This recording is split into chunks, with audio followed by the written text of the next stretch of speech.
perder tempo não, vambora para o vídeo. Luciano e André Silva. Aí entrou Juan de Neno depois e fez 3 gols, né? Então é um bom indicativo, de repente, dessa equipe. Os 11 iniciais, né, do São Paulo já, enfim, na pedra, a gente já pode criar mais expectativa, mas não é que vai ser esse time contra o Flamengo. O Arboleda, por exemplo, deve ser titular contra o Flamengo. Então, cara, não é que é um time base que você olha e você fala, é esse time pra temporada, vai ser o time da volta pro campeonato.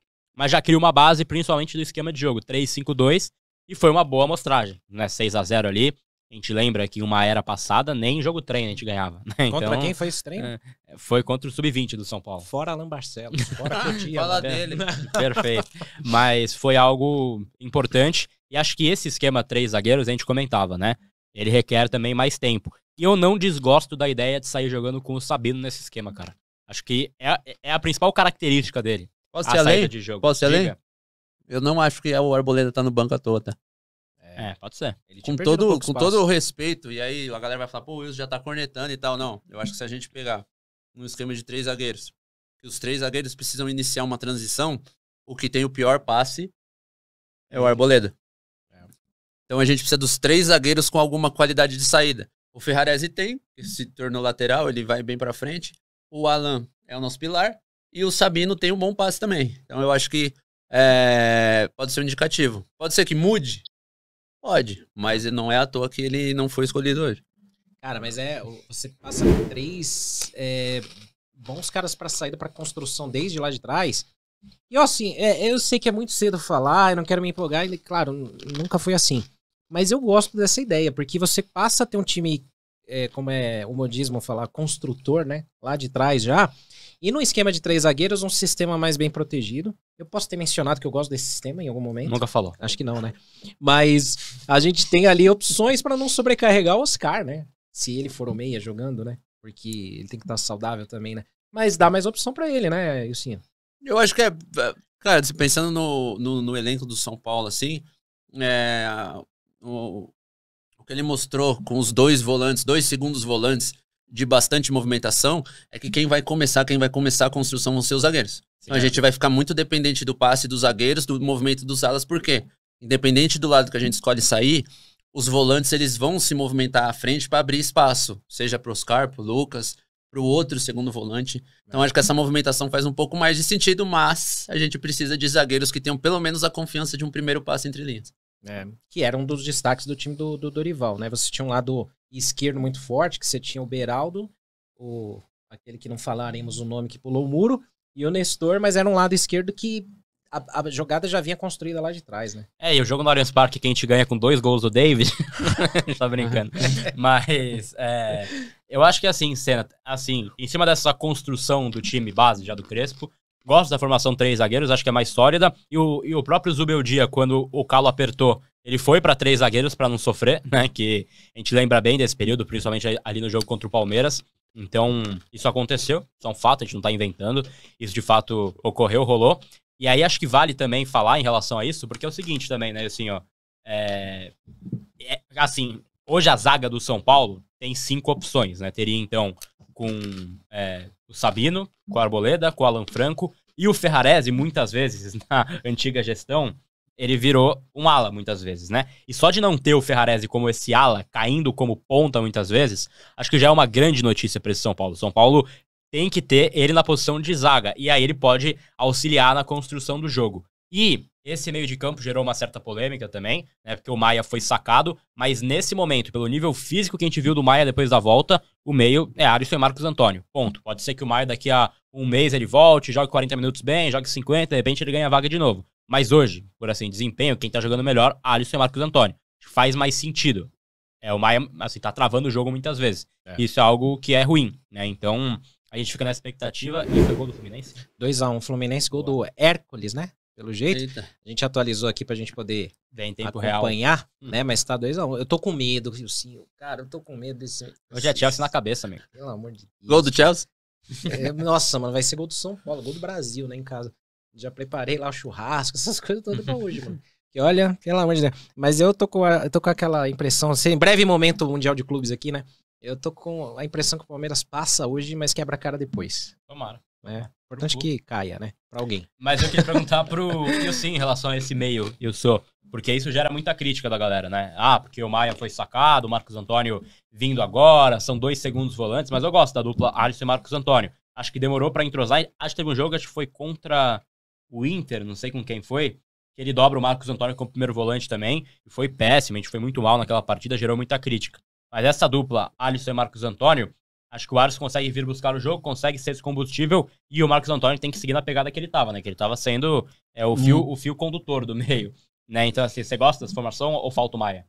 Gabi, eu acho que aproveitar o momento do Marcos Antônio, dependendo ali visando o treino de hoje, pensando no que o Crespo pode estar preparando, a saída com os 3 zagueiros bem abertos, eu preciso de um meio campo com mais dinâmica. Marcos Antônio e Alisson com muita movimentação. Os dois movimentam muito para frente, então a gente pode não ficar só dependendo do lado direito. Então a gente vai ter alternativas, mas eu acho que vai ter jogo também pro Maia.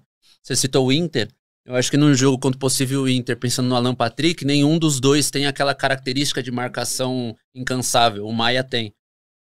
Pensando no Arboleda também, que não foi escolhido hoje, vai ter um jogo que a gente vai precisar de um zagueiro com menos técnica de passe, mas mais presença física, vai ter jogo pro Arboleda. Eu acho que Arbalada. Foi mal. E aí, isso foi o que a gente cobrou da gestão antiga, né? Adaptar, ter uma base, ter um padrão, mas adaptar bem dependendo do jogo. Eu acho que o Crespo, ele tenta criar um padrão com 2 volantes que saem muito pra jogo, mas se a gente vai jogar contra um time que pode estar no melhor momento do que o São Paulo, a gente tem que respeitar, não é demérito respeitar o time da casa, e pensar num meio campo mais de força, uma zaga mais alta, alguma coisa nesse sentido. Eu acho que faz sentido, cara. O Marcos Antônio vive a melhor fase dele. Vivia, né? A gente não sabe, teve uma pausa bem grande. O Alisson é o cara que se adaptou muito bem de segundo volante. Penou um pouco ali não era nem por opção, né? Porque só tinha ele ali pra jogar no meio campo. Penou um pouco na posição, mas se encontrou. Num esquema com 3 zagueiros, com o Enzo muito bem, com o ala direito de muita força. Ele tem mais liberdade, não tanta responsabilidade pra marcar. Eu acho que, cara, é legal. Aparenta ser eu acho que vai ser alguma coisa diferente do que a gente ainda nem viu no ano. Mas só em cima disso também, Wilson, você fala desses jogos complicados. O próximo jogo é contra o Flamengo no Maracanã. Qual seria essa escalação? Levando em consideração que eles têm um Arrascaeta ali flutuando, eu pensaria em alguma coisa não tão ofensiva. Porque, assim, chega o treinador novo, ele não pode se dar pela situação na tabela, metade do campeonato, cobrança, desconfiança, um monte de coisa, ele não pode se dar o luxo de arriscar. Vou arriscar o posicionamento para ver se dá certo. Não, 15 dias de trabalho. Não. 3 volantes, casinha fechada, 1 volante de contenção para me dar uma segurança a mais. A minha escolha a primeiro momento, mesmo sabendo que talvez o Maia não está na sua melhor condição, seria um Maia ali para proteger os 3 zagueiros. O Flamengo foi ao Mundial, não teve descanso, vai ter alguns dias, mas tem um time tecnicamente muito bom. Então eu respeitaria isso, principalmente ele estando em casa. Faria Rafael, então, Arboleda, Alan Franco? Ou Sabino, Alan Franco e Ferrarese? Não, faria Alan, Arboleda e Sabino. Alan, Enzo. Quem que fez a ala direita hoje? O Enzo jogou na esquerda, na direita, Cedric Soares. Também, o time bem ali fechadinho, com o Maia. Então eu teria ali, no mínimo, 6 caras bem posicionados. E, cara, assim, tentar reproduzir o que o Bayern fez, sufocar o Flamengo lá em cima é uma opção? A gente tem jogadores capacitados e treinados para isso. Não vejo o time do São Paulo com meio campo tão dinâmico em pressão.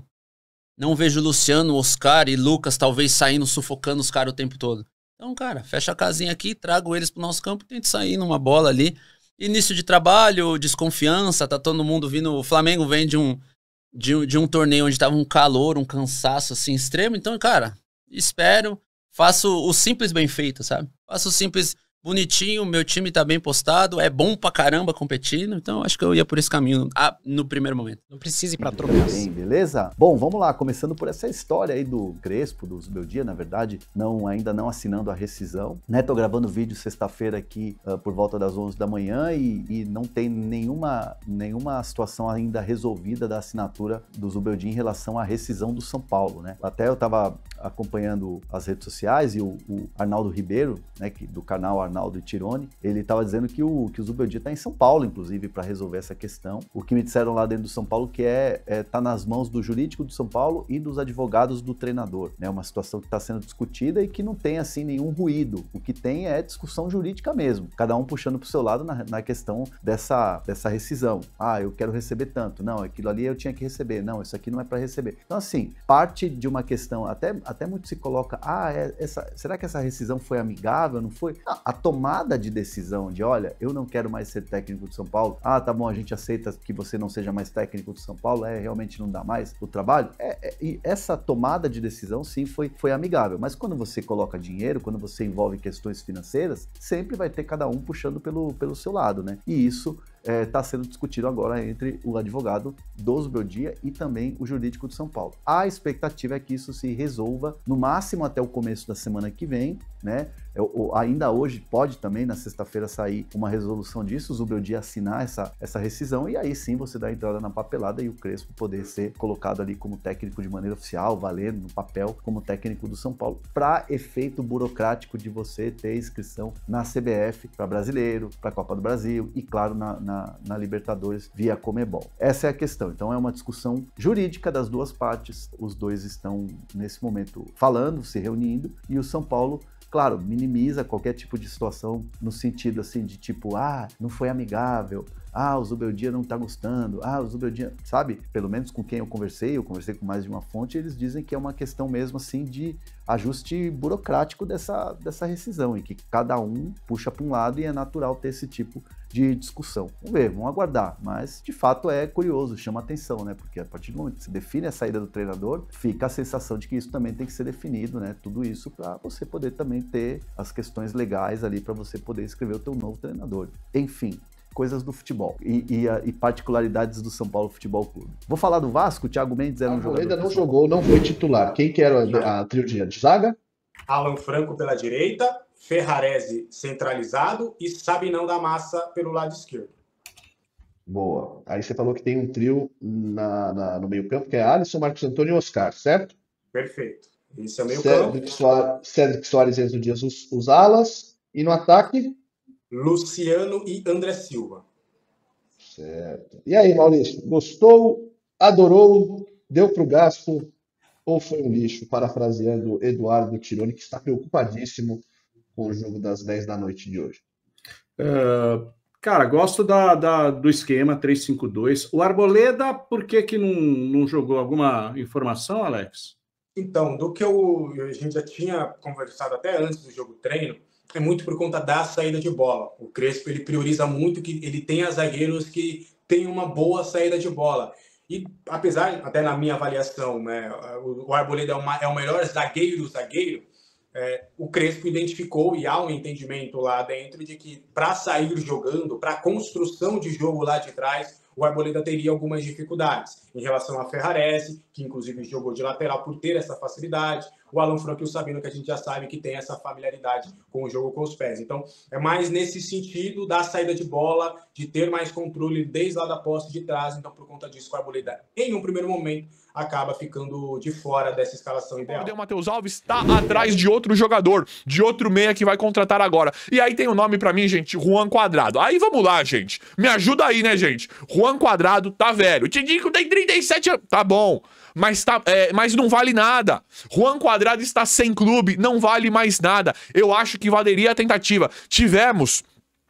aconteceu coisa parecida em relação ao Sabino e o Cédric Soares, que vieram e deram certo pelo preço, de forma... Prestem atenção, da forma como falaram que eles vieram, baratinho, não custou nada, o São Paulo teve o tempo, tem tempo e não precisou gastar pra testar esses jogadores que o São Paulo tinha um asterisco em relação a dar certo ou errado. Pra mim, o Sabino e o Cédric são dois acertos. O Cédric precisa render mais, mas pela forma barata que veio, eu gosto do Cédric. Acho que é um jogador que tem ainda um bom papel a desenvolver. E o Sabino tem jogado bem também. Quem diria, né? Agora, o Juan Quadrado é um craque fenomenal de Europa. Não vale a tentativa? Eu concordo que ele tá muito velho. Só que nós já vimos jogadores... O Luiz Gustavo tem a idade parecida. O Hulk faz a diferença. Quadrado jogou mais que o Hulk pra mim na carreira. E é a posição exata que o São Paulo precisa. Deixa...